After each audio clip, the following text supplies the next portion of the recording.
लौकत ना खो गारे बही छिनारा तोरा आँखिया में लड़ गिल बा हेने लाके लड़ गिले आदमी के ना चिन्हलिस का तू रे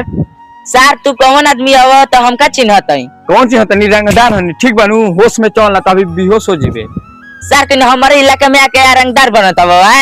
रंगदार मार के नाक फाड़ दे अभी फोन करी का कॉल पर 50 गो लेकर जुट जिया सने एगो कॉल पर जो कोना बाबू भी फोन करबे नु जो कॉल जो मोबाइल दे रिचार्ज खत्म बा हमार सर तो के मार के अभी नाक फाड़ दी कोना मोबाइल रिचार्ज ने क्या बाबूए के बोलई हने बच्चे तो काहे फटफटाता है नहीं खेता हमारे इलाके में आके रंगदार बोलबे तो फटफटाई ना भागे जले अच्छा सर करिए तोहरे के गणी में गोली मारब जाते मोबाइल रिचार्ज करके भाड़ा पर गोली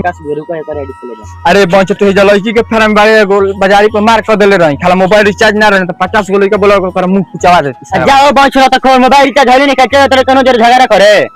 अरे का खरबे छोड़ना हॉटस्पॉट खोल भागना तो जे मुंह कुछ दंड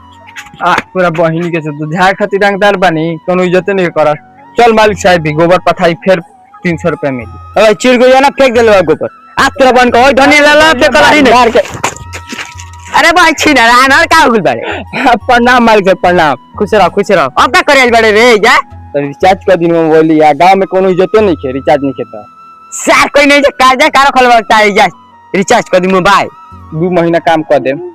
2 महीना में 2 महीना के साथ 150 रुपया 150 रुपया में कितना हुई मर 100 रुपया बढ़ाई ना आज हम काम करते नहीं 1 साल हो गई 1 साल हो जाए 3 महीना काम करता 2 महीना रहता वो नहीं तक 1 साल कैसे हो गलो हाथ खिया गुले जो गोबर पत्थर अरे हाथ खिया गुला चाहे मैं अकेले लागो उतने रही तो उतने रही करे के बता कर और न तो जा कहां भेजम बोली जाता नहीं वो चौरास्ता तो कर बानु वो जो ले जाए के बा लोइया पाथे वाला बड़ू एगो भाई के नहीं तो के